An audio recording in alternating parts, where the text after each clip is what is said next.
Hello दोस्तों, भगवान Singh classes में आपका स्वागत है। आज का जो हमारा टॉपिक है, आज हम शुरुआत करने जा रहे हैं पॉलिटी की। पॉलिटी की जो हमारी पहली क्लास है, इसमें हम आपको समझाने जा रहे हैं भारत का संवैधानिक इतिहास। भारत का संवैधानिक इतिहास। भारत का संविधान किसी क्रांति का परिणाम नहीं बल्कि एक क्रमिक राजनीतिक विकास की उपज है। आप कह सकते हैं कि जो भारत का जो संविधान है वो अचानक से कहीं से एक साथ नहीं बना, ये लगातार कहीं राजनीतिक उतार चढ़ाव आते रहे, उसके बाद ये संविधान बन पाया है।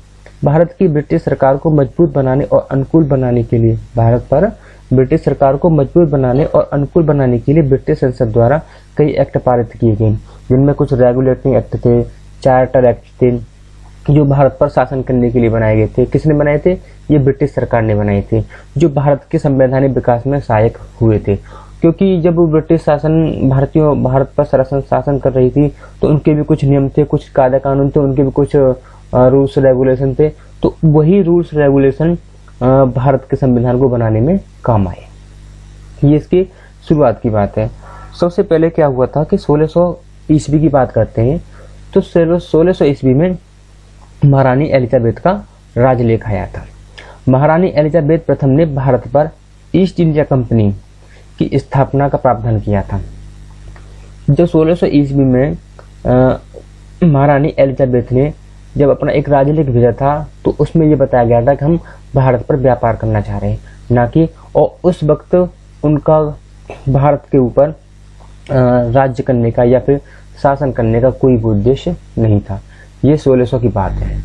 इसके बाद 1773 का रेगुलेटिंग एक्ट, जब ये काफी दिनों तक क्या कहते हैं व्यापार करते रहे, तो इनको लगने लगा अंग्रेजों को कि हम इन भारतीयों पर शासन भी कर सकते हैं।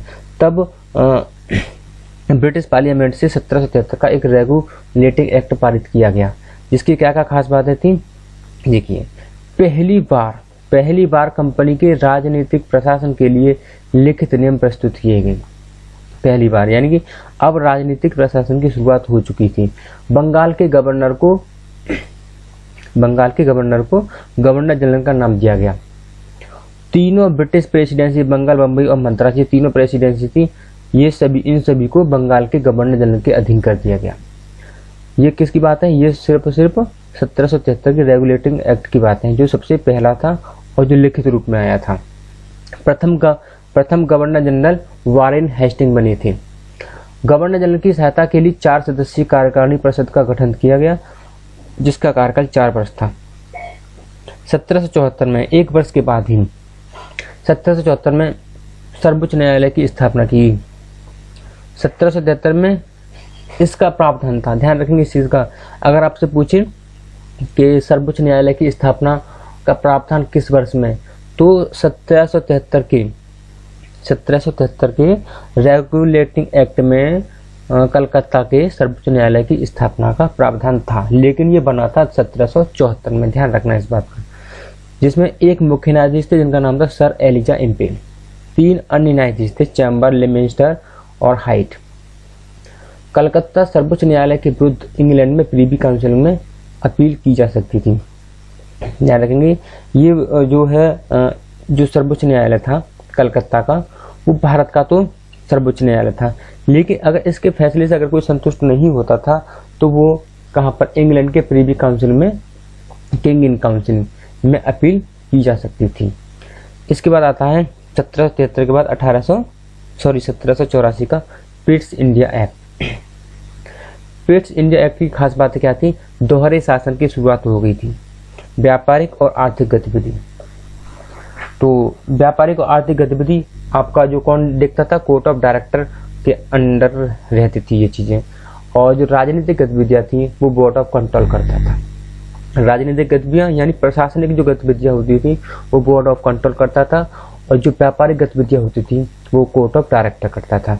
बोर्ड ऑफ कंट्रोल के अंतर्गत 6 सदस्य थे, जिनकी नियुक्ति सम्राट के द्वारा की जाती थी। गवर्नर जनरल की भी नियुक्ति भी बोर्ड ऑफ कंट्रोल के द्वारा ब्रिटिश सरकार की अनुमति से ही की जाती थी।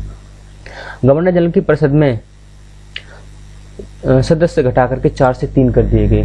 1773 के रेगुलेटिंग एक्ट के तहत गवर्नर जनरल की सहायता के लिए 4 सदस्य नियुक्त किए जाते थे, और 1784 कि पिट्स इंडिया एक्ट में इनकी सदस्य संख्या को 4 से घटा करके 3 कर दिया गया।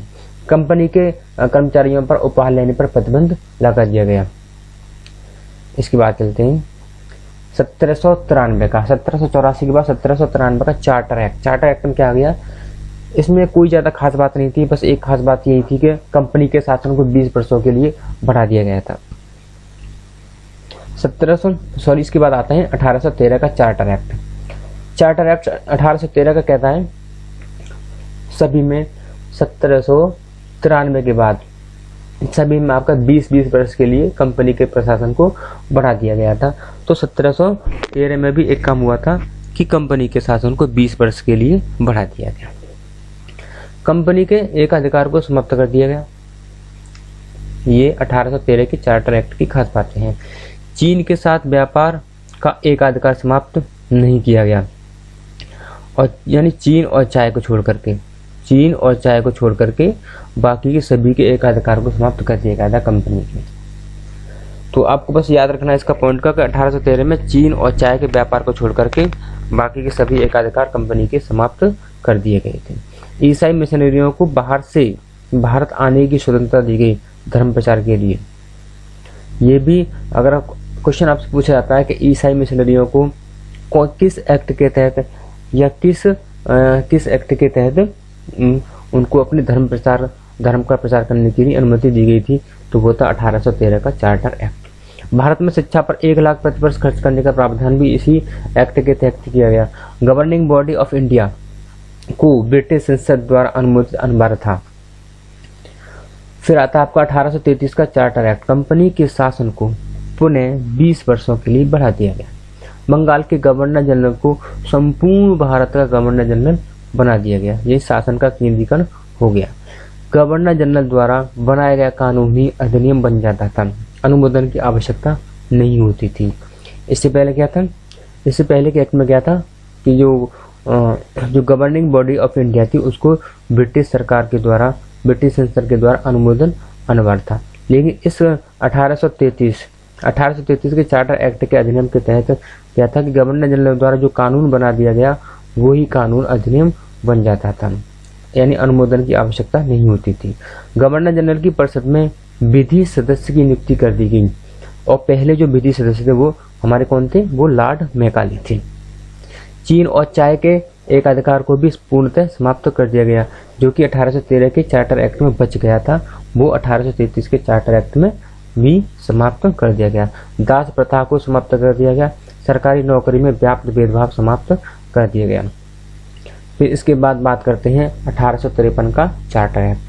विधान परिषद की स्थापना की गई। विधि सदस्य को पूर्ण दर्जा दे दिया गया। कौन थे, लॉर्ड मैकाले थे। और कर्मचारी की नियुक्ति के लिए प्रतियोगी परीक्षाओं का प्रारंभ भी 1853 के चार्टर एक्ट के तहत किया गया। तो दोस्तों आज का हमारा जो टॉपिक था वो 1600 ईस्वी से लेकर के 1853 के चार्टर एक्ट तक का था।